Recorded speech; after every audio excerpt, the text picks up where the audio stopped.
Pemirsa, rencana penerapan WFH dari pemerintah pusat untuk ASN dapat memangkas penggunaan BBM di Sumatera Selatan sekitar 18% dari total belanja BBM di Sumatera Selatan.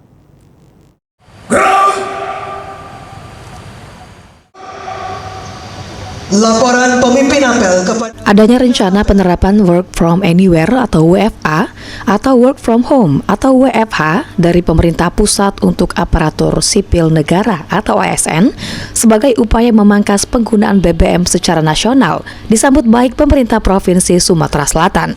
Dalam kegiatan apel gabungan dan halal bihalal pemerintah Provinsi Sumatera Selatan, Gubernur Sumatera Selatan Herman Deru mengatakan, jika kebijakan WFH diterapkan selama 4 hari dalam 1 bulan, maka akan menghemat penggunaan BBM hingga 18% dari total belanja BBM di Sumatera Selatan. Sementara itu, menurut Herman Deru, jika pemerintah daerah diberikan wewenang pusat untuk menentukan hari WFH bagi ASN, maka memungkinkan besar WFH akan dilaksanakan pada hari Rabu agar tidak mengganggu produktivitas ASN pada jam kerja. Bekerja terbaik. Tapi Pak Sekda saya minta untuk mengkaji hari apa kalau diberikan kelenturan ini untuk kita memilih.